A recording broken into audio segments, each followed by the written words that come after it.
ஆலந்தூர்ங்கிறவர் கேட்கிறாரு, நான் துணிக்கடை வைத்திருக்கிறேன். எனக்கு பொருளாதாரம் குறைவாக உள்ளதால் எனக்கு ஒரு மனிதர் சரக்கு வாங்கி தர, சரக்குன்னா துணியத்தான் சொல்றாரு, சரக்கு வாங்கி தருகிறார்.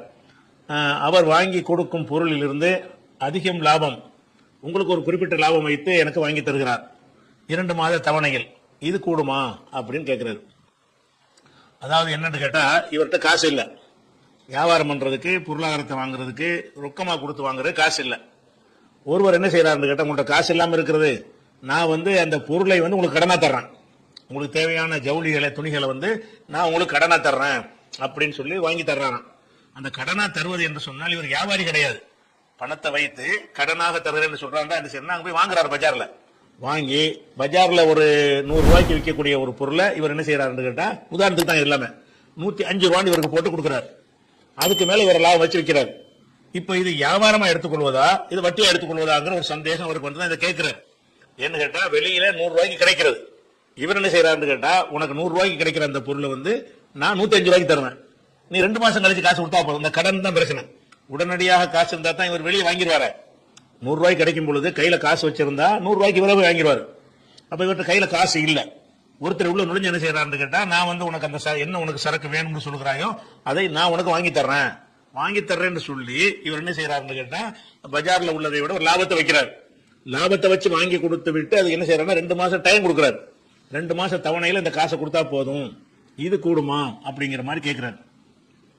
இதை பற்றி நீங்க இணையதளங்கள்ல அந்த சலஃப் உலமாக்கள், சவுதி உலமாக்கள் இவங்க சொன்னதெல்லாம் தேடி பாத்தீங்கன்னு சொன்னா, இது விளங்காம இதெல்லாம் கூடும்னு சொல்லி வச்சிருக்காங்க. இது வியாபாரம் தானே அப்படின்னு சொல்லிதான் அதிகமான பேர் சொல்லுகிறார்கள். ஆனா ஒரு அடிப்படை விளங்கிக்கிறேன், இஸ்லாம் மார்க்கத்துல வியாபாரத்துக்கும் வட்டிக்கும் வித்தியாசம் தெளிவுபடுத்தப்பட்டிருக்கிறது. வியாபாரம் என்று சொன்னால் அது கூட இலக்கணம் என்ன, வட்டி என்றால் அதோட இலக்கணம் என்ன என்று சொன்னால், ஒரு பொருளுடைய மதிப்புக்கு ஒரு விலையை நிர்ணயிப்பது வியாபாரம். அந்த பொருளுடைய விலையோட சேர்த்து கடனாக இருக்கிறது என்பதற்காக கொஞ்சம் அதிகமாக வாங்குவதற்கு பேர் வட்டி. அதே பொருளையே கடன் என்ற ரொக்கமாக இருந்தால் 100 ரூபாய் கொடு, கடனுக்கு வாங்கினா 105 ரூபாய் கொடு அப்படின்னு சொன்னா, அந்த 5 ரூபாய் பொருளுடைய விலை அல்லது இவருடைய காசு அவற்றை இருக்குதுல, அந்த 1 மாசத்துக்கோ 2 மாசத்துக்கோ அதற்கான ஒரு வட்டி தொகை தான் அது. அப்ப பொருளுடைய விலை என்பது இருந்தா மட்டும்தான் அதுக்கு பேர் வியாபாரம் சொல்லப்படும். அந்த பொருளுடைய நான் கடனாக தருவதால் இவ்வளவு லாபம் கூட என்று கேட்பார்களே. ஆனால் அப்ப கடனுக்காக வாங்குறதுக்கு தானே ரிபா ஃபின் நசியா, இன்னம ரிபா ஃபின் நசியா, கடன்ல தான் வட்டிங்கிறதே வரும் என்று சொல்லி இருக்கிறார்கள். அப்ப கடன்ல வட்டி வரும்னு சொல்லி இருக்கும் பொழுது இவர் என்ன செய்யறாருன்னு கேட்டா, உங்களுக்கு உடனடியான விலைக்கு 100 ரூபாய்க்கு வாங்கி 110 ரூபாய்க்கு கூட உங்களுக்கு தரட்டும், நீங்க விரும்பி வாங்கிக்கிறீங்க, அது வியாபாரம்.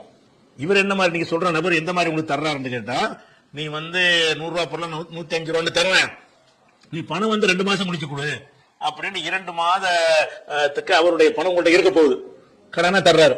அதுக்காக என்ன செய்யறாருன்னு கேட்டா, இந்த 5 ரூபாய் கூட வைக்கிறார். அவர் அந்த கையில காசு இருந்துச்சுன்னு சொன்னா நீங்க அவர் வாங்க மாட்டீங்க. 100 ரூபாய்க்கு பொருள் பஜார்ல கிடைக்குதுன்னு சொன்னா, உங்கள்கிட்ட கைவசத்துல ரொக்கம் இருந்தால் காசை கொடுத்து நீங்க 100 ரூபாய்க்கு வாங்கிருவீங்க. அப்ப 105க்கு வாங்குனீங்க, கடன் என்பதற்காகத்தான் வாங்குறீங்க. அப்ப இது வட்டியை தந்திரமான முறையில ஹலால் ஆக்குகிற ஒரு வழிமுறை தான் இதுல இருக்கிறது. இவர் கண்டிப்பாக வட்டியை தான் வாங்குறார். வட்டி வாங்குறதுக்கு என்னன்னா, வட்டிக்கு நம்ம இந்த மாதிரி தான் நிறைய ஜனசேவா அந்த சேவாலாம் வட்டி நடத்துறாங்க இல்ல, இது எல்லாமே இஸ்லாமிய வங்கிங்கிற பேர்ல அடிக்கிற கொள்ள போனா இந்த மெத்தட்ல தான் அமைந்திருக்கிறது. இந்த இஸ்லாமிய வங்கின்னு வச்சிருப்பாங்க. ஒரு கார் வேணும்னு கேட்போம், கார் வாங்குறதுக்கு ஒரு 10 லட்சம் ரூபாய் தாங்கன்னு கேட்டா, காருக்கு காசு தர மாட்டோம், கார் தான் தரணும். எந்த பிராண்ட் கார் உனக்கு வேணும் அப்படின்னு கேட்பாங்க. இந்த கார் எனக்கு வேணும். அந்த காரை வாங்கி அவங்க 10 லட்சம் ரூபாய் வாங்கி அதுக்கு 50,000 லாபம் வச்சு, இந்த 10 லட்சத்து 50,000 நான் வியாபாரம் தான் பண்றேன். 10 லட்சத்துடைய காரை பஜார்ல 10 லட்சத்துக்கு கிடைக்கும். இவங்க என்ன செய்யறாங்க, உதவி செய்யறவங்க 10 லட்சம் காசை கொடுத்து அவங்க வாங்கிக்குவாங்க. அதான் கடன் கொடுக்கறது அர்த்தம். தான் கடன் கொடுக்கறேங்கிற பேர்ல என்ன செய்யறாங்கன்னு கேட்டா, உனக்கு கார் தானே வேணும், கார் நான் வாங்கி தருவேன், வேலை நான் நிர்ணயிப்பேன், நீ 2 மாசம் கழிச்சு கூட 6 மாசம் கழிச்சு கொடு அப்படின்னு கொடுத்தார்களே. ஆனால் இது தந்திரமான முறையில வட்டி வாங்குறது தானே இது. நீ கடன் கொடுக்க நினைச்சீங்கன்னா கடனை கொடுத்துடணும். அப்ப அதுல வட்டியை வாங்குறாங்க, எந்த பேர்ல வியாபாரம்ங்கிற ஒரு போர்வையை போர்த்தி கொண்டு வட்டி வாங்குகிறார்கள். இப்படித்தான் இந்த நிறைய நிறுவனங்கள் இஸ்லாமிய ஷரியத் வங்கிங்கிற பேர்ல நிறைய இந்த செல்வந்தர்களை இந்த ஆலிம்சாக்கள் தப்பான பத்வாக்கள் கொடுத்து அவங்களுடைய ஹராமான வருமானத்தை ஹலாலாக்கி காட்டுகிறாங்க. அதனால அந்த தன்மைக்கு இதுக்கு எந்த வித்தியாசமும் இல்லை. இவர் 100 ரூபாய் பொருள் 1000 ரூபாய் கூட விற்கலாம், அவர் உரிமை இருக்கு, நீங்க விரும்பினா வாங்க போறீங்க. வியாபாரம் என்பது தனி. இவர் நீங்க சொல்ற என்னன்னு கேட்டா, அவர் பஜார்ல உள்ளதை விட விலை அதிகம் வைக்கிறாரு, 2 மாசம் டைம் தர்றாரு, அந்த 2 மாசம் டைம்ங்கிற அவகாசத்தினாலதான் நீங்க என்ன செய்றீங்க, கூடுதல் விலைக்கு வாங்குறீங்க.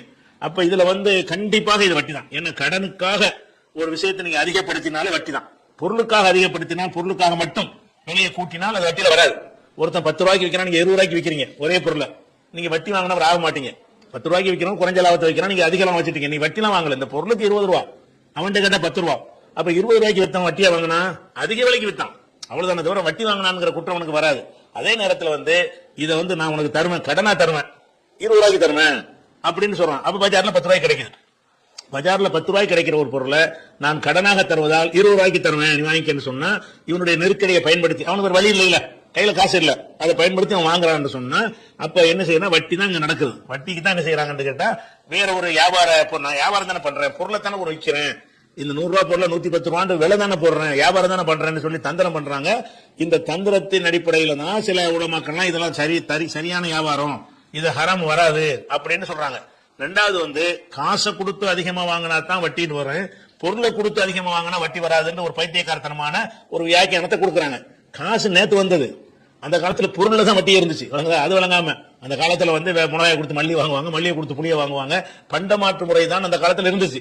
அந்த பண்டமாற்று முறையில தான் அரிசியை கொடுத்துட்டு அதுக்கு லாபமாக வட்டி வாங்குவாங்க. தவணையில என்ன செய்வாங்க, பொருளை தான் வாங்குவாங்க.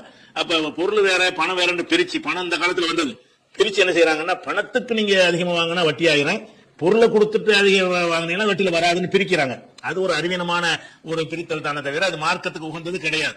அதனால இது அப்பட்டமாக இது வட்டி தான். இது ஒரு வட்டி என்ன செய்யறாருன்னா, ஒரு வியாபார போர்வையில் அவர் செய்யறார் கூடியது, ஒரு அப்பட்டமாக வட்டி தான் வாங்குறார். இந்த தவணைக்கு தான் அதை வாங்குறாரே தவிர பொருளுக்கு வாங்கல.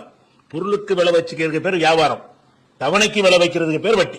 அந்த எத்தனை நாள் என்னுடைய காசு உன்ட்ட இருக்குது அப்படிங்கிறதுனால விலை ஏறும் என்று சொன்னால், அந்த பொருளுடைய விலை, பொருளுக்காக விலை இல்லை. உடனடியாக காசு கொடுத்தா 100 ரூபாய் கிடைக்கும்ல, உடனடியாக காசு கொடுத்தா 100 ரூபாய் கிடைக்கும், 2 மாசம் கழிச்சு கொடுத்தா 110 ரூபாய் கிடைக்கும் சொன்னா, அந்த 10 ரூபாய் எதற்கான விலை, 100 ரூபாய் பொருளுக்கான விலை, அந்த 10 ரூபாய் வட்டி. 10 ரூபாய் அந்த தவணைக்கான ஒரு கடனுக்கான ஒரு ஆதாயம். அப்ப கடனுக்கு கொடுக்கிற ஆதாயத்துக்கு பேர் தானே வட்டி. ஒருத்தர் கடனை கொடுத்துட்டு அந்த கடனுக்கு ஆதாயம் அடைந்தீங்கன்னு சொன்னா அது வட்டி தான். காசுல வாங்கினாலும் சரிதான், பொருள்ல வாங்கினாலும் சரிதான், கார்ல வாங்கினாலும் சரிதான், எதுல வாங்கினாலும் சரிதான், நீங்க கடன் என்பதற்கு பெறுகிற எல்லா ஆதாயமும் வட்டி தான். அது வட்டிக்கு வியாபாரத்துக்கு வித்தியாசம் என்ன, இதுல தான் அடங்கி இருக்கிறது. வட்டிக்கு வியாபாரத்துக்கு என்னன்னு கேட்டா, கடனுக்காக வேண்டி ஆதாயத்தை பெறுவது. கடன் என்றால் கடன் கொடுத்தது அப்படி வாங்குறதுக்கு பேர் தான் கடன். கடனும் கொடுத்து விட்டு அதுல எனக்கு மாசம் மாசம் இவ்வளவு தரணும்னு கேட்டீங்கன்னு சொன்னா, இப்போ கடனுக்கு ஆதாயம் அடைகிறாய், கடனுக்கு அடைகிற ஆதாயத்துக்கு பேர் தான் வட்டி. அதனால இது அப்பட்டமாக இது வட்டி தான் என்பதில் சந்தேகம் கிடையாது, தவிர்த்துக்கோங்க.